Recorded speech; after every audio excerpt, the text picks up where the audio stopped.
Tudo bom, pessoal? Eu sou Adriano, professor de artes. Vamos fazer uma revisão dos conteúdos que nós vimos até hoje? A aula passada a gente viu sobre arte paranaense. Vamos dar uma lembradinha. Vimos desde a influência do indígena Guarani, Caigangue e Xetá, também com o passar do tempo a missão francesa que veio ao Brasil para retratar cientificamente a fauna, flora e população do país com autorização de Dom Pedro II. Destaque de Jean-Baptiste Debré. Vimos também um pouco da história de Curitiba como local de passagem de tropeiros, movimento paranista, separação de São Paulo, imigrantes que vieram para o Paraná e o começo arte paranaense com Ira Correia, Mariana de Lima e o norueguês Alfredo Andersen, considerado o pai da pintura paranaense, que formou uma geração inteira de paranaenses com a temática e ideais regionais, formando o símbolo do nosso estado. Lembrando que na aula passada a gente viu que a primeira coisa é que o Paraná já tinha a vontade de ter uma identidade própria, então ela viu a necessidade de se separar de São Paulo. E com a imigração de várias pessoas que estavam vindo para o Paraná, eles vieram com o quê? Com os seus dotes artísticos. E nessa pessoa em especial, a gente vai dar um destaque para o Alfredo Andersen, que ele fez uma escola de pintura dentro da cidade de Curitiba, e essa escola de pintura ela se alastrou e trouxe toda uma geração. E nós vimos hoje na concepção da própria cidade, como nós vemos as calçadas, as esculturas, toda essa concepção que veio exatamente sobre isso, sobre essa formação de uma consciência paranaense através de Alfredo Andersen, dos seus descendentes artísticos, que deram toda essa tipia da cidade. E hoje nós temos uma arquitetura exatamente baseada no simbolismo paranaense, graças a ele, como a pessoa que iniciou isso. O objetivo dessa aula, a gente vai ver sobre arte oriental, africana e pré-colombiana, mostrando os aspectos plásticos, ideológicos e práticos, trazendo história, suas concepções e influências. Definição. A gente vai se atentar um pouquinho mais com relação à arte oriental na questão de Japão e China, para a gente deixar um assunto um pouquinho mais fechadinho. Arte oriental, linguagem com cunho figurativa simbolista, baseada na natureza, vida e sociedade, expressividade com ênfase na serenidade e suavidade, com a valorização da linha e refinamento de detalhes. Por que cunho figurado? O cunho figurado porque eles tinham a necessidade de ver o real e representar o real, sendo que eles tinham uma grande imaginação para o sobrenatural, como a gente vai ver a presença de dragões, que na cultura deles é uma coisa benéfica, uma coisa muito mágica e uma coisa benéfica para eles. Simbolista porque eles gostam de colocar a expressividade, eles gostam de colocar algo a mais naquela imagem, que ela represente alguma coisa a mais do que seu contexto. Baseado na natureza, vida e sociedade. Eles tinham uma ligação muito grande como população. Então eles tratavam todos os rituais do dia a dia com grande esmero. E eles também tinham esse contato muito grande com relação à natureza. E a linha e refinamento de detalhes, a gente vai ver um pouquinho mais para frente o porquê que eles tinham esse cuidado. Vamos ver rapidamente sobre um texto histórico desses dois países. Primeiramente a China. Surgiu no ano 2000 a.C., se tornou um grande império no século II a.C., antes eram cidades independentes, sendo que no ano 221 foram unificados com o fim das guerras. Com um único governante, o imperador Shi Huang, da dinastia Qin ou Qin, como se achar melhor, a introdução do sistema escrita padrão marca o início do império. Eram nações independentes, que elas viviam em guerra. Só que um governante de uma dessas nações achou o seguinte: nós podemos ser muito mais fortes unidos. Então ele decidiu unir todas aquelas nações numa nação só e colocou um padrão de escrita. Esse padrão de escrita fez com que todos eles tivessem o mesmo pensamento. Aí surge o que nós conhecemos como China. Com relação ao Japão, surgiu no século II, a partir do século VI a região foi unificada e a partir do século XVI passou a ter contato com os europeus, espanhóis e portugueses. Porém, com a imposição do cristianismo foi proibida a entrada de estrangeiros e a saída de japoneses. Esse isolamento, chamado de Sakoku, que significa país fechado, tinha como objetivo preservar as tradições e costumes japoneses e contato comercial somente com Portugal e Holanda. Japão é a mesma coisa. Por ser uma ilha, ficou totalmente isolado do resto do mundo. Ele tinha um apreço muito grande com relação à sua cultura, com relação à passagem dos antepassados para eles, como informações, ofícios e sistemas de sociedade, sistemas políticos. Então eles preservavam isso com grande esmero. Quando veio os estrangeiros com o intuito de fazer comercialização, que eles quiseram abrir essa exceção, eles vieram com a intenção de trazer o cristianismo, trazer uma religião nova para o Japão, porque julgavam que o Japão não tivesse religião, mas eles tinham um sistema de filosofia totalmente formado, e o Japão não gostou disso, ele se isolou novamente. E ele só veio se abrir muito tempo depois, quando existiu a necessidade do crescimento do país e para que conseguisse ter mais tecnologia. E até aquele momento o Japão estava fechado também. Linguagens artísticas. Vamos dar destaque, que nós já vimos nas aulas anteriores, com relação à arquitetura. A arquitetura é arte de cunho de ofício, mas cunho estético também. Então, ele abrange essas duas modalidades. A Muralha da China, em especial, que são 21 mil quilômetros de construção, ela fez bastante diferença dentro do Império, porque o cunho dela era exatamente para proteger toda a região da China. E existia, na época, os mongóis, os hunos e algumas outras nações que, volta e meia, estavam atacando o Império Chinês. Então, eles tinham essa necessidade. E as pessoas que construíram esse muro eram exatamente prisioneiros. E nós tivemos 80% de mortalidade. E a coisa mais importante é que eles não faziam uso de cimento, eles faziam compactação da terra e faziam a aglutinação, ou seja, eles colocavam um bloco sobre o outro. E assim foi feita essa estrutura que até hoje existe e muito forte, por sinal. Também damos destaque à escultura chinesa. Escultura chinesa, soldados de terracota, em torno de 7 mil esculturas do exército completo, como uma proteção mítica para o imperador chinês, Xi Shiguan, foram descobertos em 1974. O Oriente ele tem muito esse apego sobre o sobrenatural. Então, quando foi feito esse exército com 7 mil figuras, lembrando vocês que esse exército, uma imagem é diferente da outra. Foi feita a cópia do próprio exército real do imperador. Foi feito pessoa por pessoa, uma cópia dessas pessoas e foi colocado ao lado da tumba como uma proteção para o imperador no pós-mundo. E esses soldados, eles foram colocados de forma a proteger a tumba numa formação de batalha. Então nós vemos que o cuidado da escultura, e se você vê o detalhamento, do refinamento do detalhe, a gente vê que foi uma coisa maravilhosa. E mais uma, terracota, um material muito difícil, muito sedimentar de trabalhar, e eles tinham tecnologia própria para poder fazer isso. E o resultado foi incrível. Vamos agora falar sobre arte africana, lembrando que já vimos nas aulas passadas. Arte africana, linguagem artística figurativa funcional com ênfase cerimonial, cultos antepassados aos deuses, mostrando o uso de costumes da sua sociedade, grande influência estrangeira da África litorânea, comércio portuário introduzido pelos fenícios, e isolamento cultural da África subsaariana, grande destaque na fabricação de máscaras. Como nós já falamos sobre os orientais, os africanos, de certa forma, também tiveram um certo isolamento. Lembrando que eles também têm uma arte figurativa, mas essa arte também, de certa forma, tem uma ênfase maior no cerimonial, que eles tinham muitos rituais exatamente para apaziguar os deuses, para apaziguar os antepassados. Então eles tinham essa ligação muito forte com o seu passado, ou com, propriamente dito, o seu panteão de deuses. E nós vimos que eles, por ter uma separação da África litorânea, da África Central, existia um comércio com essa África que ficava na parte norte da África. Antigamente, os fenícios eles fizeram vários portos de comercialização ao longo do Mediterrâneo, chegando até o norte da África. E os habitantes da África desse litoral são miscigenados, ou seja, é a mistura de vários povos que ficaram nessa região africana. E eles continuaram fazendo esse costume do livre comércio. Então, eles tinham uma miscigenação da sua cultura também. Então, eles assimilavam de vários povos e formavam a sua linguagem visual a partir desses povos. Já aqueles habitantes que estão para baixo do deserto do Saara, que é a parte interna, também chamada de África Negra, eles ficaram isolados por muito tempo. Só foram encontrados graças às colonizações europeias. Quando os europeus foram para o centro da África, tentaram conquistá-los, daí sim eles tiveram esse contato com o mundo exterior. E lembrando que a fabricação das máscaras é um grande destaque e a grande beleza da arte africana. Contexto histórico. Antes da ocupação europeia, já havia um intenso comércio entre a África do Norte e a África subsaariana. Essas transições comerciais eram realizadas através de caravanas, promovidas por povos que habitavam a porção sul do deserto do Saara. Mais tarde, outras expedições atravessariam o deserto e levariam esses produtos para a Europa. Impérios africanos que existiam na parte norte. Nós tínhamos o Antigo Egito e Cartago. Impérios africanos orientais. Nós tínhamos Gana, comércio de ouro, terminou com o esgotamento das minas, e Mali, o Império Muçulmano muito próspero, comércio de ouro, prata e especiarias.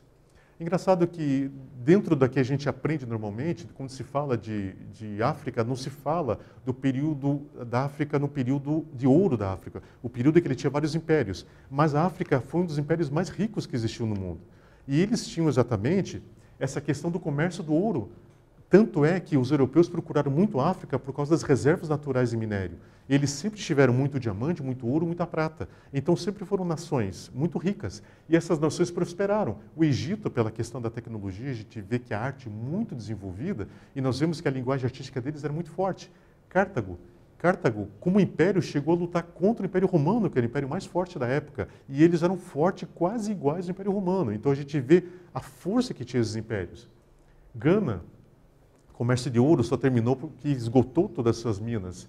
E Mali, interessante, a influência muçulmana que teve presente na África. E não é depois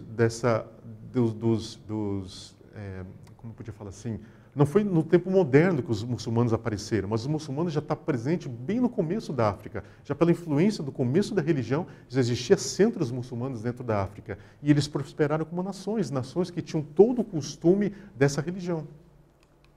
Nós vimos também aqui impérios africanos ocidentais. Nós temos a Etiópia, a Abissínia, que nunca foi conquistada. E impérios africanos do sul. Congo, que virou vassalo de Portugal mais tarde. Kiwa, conquistado pelos muçulmanos. E Zulu, que é um dos mais famosos, que era exatamente a junção da atual África do Sul, Lesoto, Suazilândia, Zimbábue e Moçambique. Foram derrotados pelos ingleses. Então nós vimos que, por exemplo, a Etiópia chegou a lutar contra o Antigo Egito. Era um império muito forte. E lembrando vocês, não sei se vocês já viram, mas a Etiópia tinha pirâmides também. Tinha uma tecnologia muito parecida com o Egito.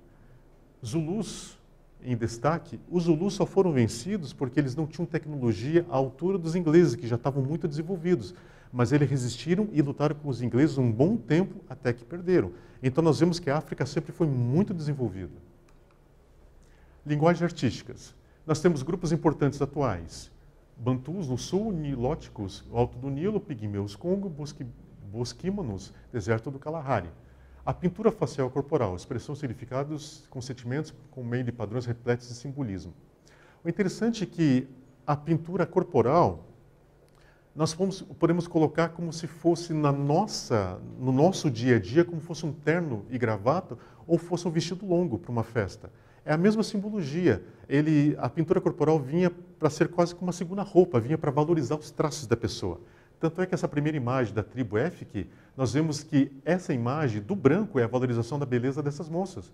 Nós vemos dessa tribo Kosa, que é exatamente a mesma coisa. O barro mais a tinta valoriza os olhos, valoriza a beleza dela, mostrando a beleza da mulher natural. E aqui na tribo Mursi, nós vimos que esse tipo de pintura, ela imitava exatamente a pele dos animais e trazia o status de nobreza. Então a gente vê que o significado para eles era um significado muito simbolista e muito persuasivo. E nós vimos que existia exatamente essa separação social também. Eles tinham castas, ou seja, níveis sociais, e gostavam de evidenciar isso. E exatamente evidenciar essa questão da beleza do próprio ser humano. Arte pré-colombiana também já vimos aulas passadas, vamos dar uma pequena revisadinha agora. Arte pré-colombiana, linguagem artística figurativa sofisticada, funcional e religiosa. Objetos precisos, detalhados com padrões complexos e matemáticos. Grande desenvoltura no manuseio de materiais como ouro e prata e pedraria. Arquitetura muito desenvolvida e precisa, destaque na arte mundial antiga. Gente, não sei se vocês já pararam, já viram construções astecas, maias, incas. Se você pegar essas construções e você colocar ao lado das construções egípcias, são muito parecidas. Tem o mesmo padrão praticamente. Então nós vimos que os pré-colombianos, que é da América do Norte até a América do Sul, nós vimos que eles tinham uma arte muito figurativa, mas muito refinada e muito matemática, muito precisa. E nós vimos que eles tinham incorporação de animais, a incorporação de deuses. E nós temos deuses misturados com animais. E nós temos a valorização da religião. São muito marcantes nessa cultura. E nós vimos que eles também eram grandes ferreiros, e eles trabalhavam muito com o ouro e com a prata. Lembrando que o ouro e prata é só feito com temperatura muito alta, e eles tinham grande habilidade de fazer máscaras mortuárias, fazer objetos ritualísticos. E lembrando que eles, pré-colombianos, faziam sacrifícios de humanos nesses templos, templos que parecem muito os zigurates que existiam na antiga Suméria, também muito parecido à questão de construção. E nós podemos dizer com grande certeza que existe um destaque na arte antiga para essa cultura. Povos pré-colombianos são aqueles que viviam na América antes da chegada de Cristóvão Colombo. Esse termo é usado para se referir a povos nativos da América pré-hispânica e anglo-saxônica. Entre as culturas pré-colombianas podemos encontrar incas, astecas, maias, aimarás, tribunas, nazcas e muitas outras. Lembrando que os astecas foram vencidos graças às doenças dos espanhóis e graças a uma tática deles também de fazer aliança com povos em volta. E lembrando que os maias, quando os espanhóis chegaram e encontraram as construções maias, não existia mais a civilização. A civilização já tinha terminado, mas eles ficaram assombrados com o nível de arquitetura que existia naquela região. Os pré-colombianos viviam em cidades com templos, palácios, mercados e casas, eram extremamente hierarquizados, com um imperador no topo da hierarquia, seguido pelos sacerdotes, chefes militares, guerreiros e camponeses que cultivavam a terra. Praticavam cerâmica, também faziam peças e metais, davam importância à vestimenta, nobres e comuns. Politeístas, deuses ligados ao ciclo da vida, praticavam sacrifício de animais e pessoas. A coisa mais interessante é que eles tinham uma ligação com os deuses através do seu chefe, através do seu rei. Esse rei era considerado como divino. Existia a classe sacerdotes, que era uma classe bem ampla, e existiam os nobres. Então existia uma separação de classes sociais. E eles davam uma valorização muito grande para as vestimentas. Se vocês verem as vestimentas dos soldados, nós vemos que tem soldados leopardos, soldados águias. Então eles valorizavam demais os traços da vestimenta como simbologia e como status dentro da hierarquia de população deles. Linguagens. Nós vemos que os olmecas têm a escrita em bloco de cascajal, são em torno de 64 glifos. Nós temos os maias, calendário, e nós temos os astecas, as pinturas. Lembrando que a escrita ela é caracterizada somente para civilizações muito adiantadas, e eles já tinham um tipo peculiar de linguagem. E novamente falo para vocês, o tipo de linguagem deles muito parecido com a linguagem egípcia, porque são silábicas. Então eles fazem formação com vários desenhos para formarem palavras ou sentidos de frases completas. Respondendo o quiz, vamos testar o conhecimento de vocês. Qual povo a criar um código de escrita considerado o primeiro povo ocidental? Dá uma lidinha. Astecas, Guarani, Olmecas, Incas? Deem uma lida com atenção, respondam e já voltamos.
Ok? Responderam? Resposta é C, Olmecas. Foi considerado o primeiro idioma escrito das Américas.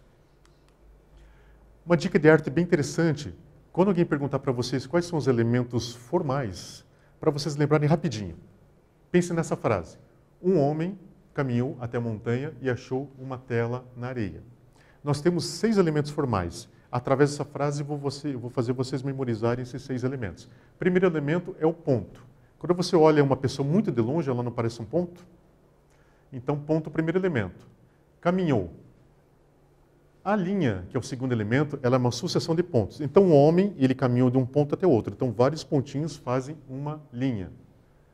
Até uma montanha. O que é montanha? Montanha não é um triângulo, é uma forma. Então, terceiro elemento, montanha, forma. Ele caminhou até uma montanha amarela. Amarela é cor, mais um elemento formal. Daí achou uma tela. O que a tela é? A tela nada mais é que uma superfície para fazer uma pintura. Quinto elemento, superfície. E ele achou essa tela dentro da areia. O que é areia? Areia é textura. Textura é tudo aquilo que você sente no sentido tátil. Então, nós temos os 6 elementos aqui. Ponto, linha, forma, cor, superfície e textura. Para vocês não esquecerem mais. Vamos fazer o exercício? Responda o seu caderno. O que são povos pré-colombianos? Qual o nome das esculturas chinesas descobertas em 1984? Dá uma pensada e responde para mim.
Beleza, gente? Respondeu?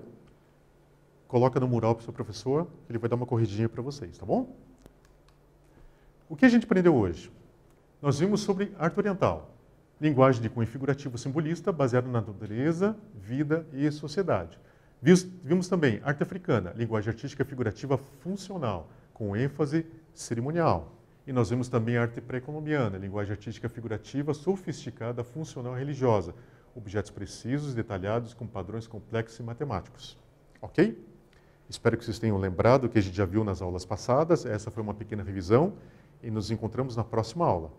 Até!